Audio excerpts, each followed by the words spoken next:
10वां प्रकरण है, उसका 6ठा सूत्र है। आज कह रहे हैं, तेरे राज्य, पुत्र पुत्रियां, शरीर और सुख जन्म जन्म से नष्ट हुए हैं, यद्यपि तू उनमें आसक्त था।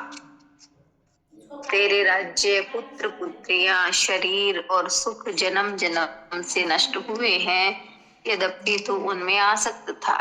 इसमें बता रहे हैं, मनुष्य पैदा होता है, बड़ा होता है, पढ़ता है, नौकरी करता है, धन कमाता है, विवाह करता है, बच्चे पैदा करता है, घर बसाता है, एवं इन सब में उसकी आसक्ति रहती है, क्योंकि इन्हें वह अपना समझता है। इनके साथ उसकी अनेक अपेक्षाएं जुड़ी रहती है।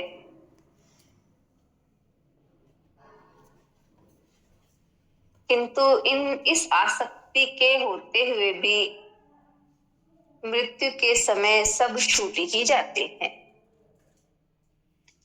इन्हें बचाने का कोई उपाय मनुष्य के पास नहीं है।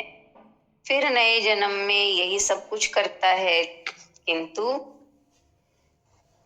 अज्ञानवश वह ये नहीं समझ पाता कि मेरी आसक्ति का त्याग ही ज्ञान है। मेरी आसक्ति का त्याग ही ज्ञान है।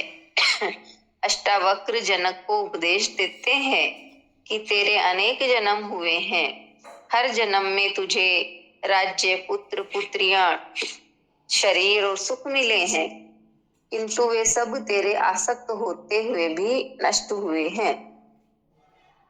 ये तेरे कभी हुए नहीं है, इसलिए तेरी आसक्ति मिथ्या है।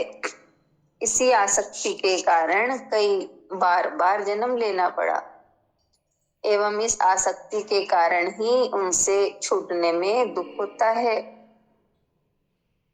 अन्यथा दुख का कोई कारण नहीं है। इसलिए इन पूर्व जन्मों के अनुभव से शिक्षा ग्रहण करके अब तो तू इस आसक्ति का परित्याग कर, जिससे इस बार बार जन्म लेने और दुखों से तेरी मुक्ति हो सके।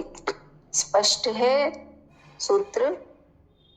इसमें यही बताया है कि मनुष्य पैदा होता है, बड़ा होता है, विवाह करता है, घर बसाता है, लेकिन इन सब में उसकी आसक्ति बनी रहती है, और ये आसक्ति होते हुए भी मृत्यु के समय मनुष्य किसी को भी नहीं, सब छूट जाते हैं।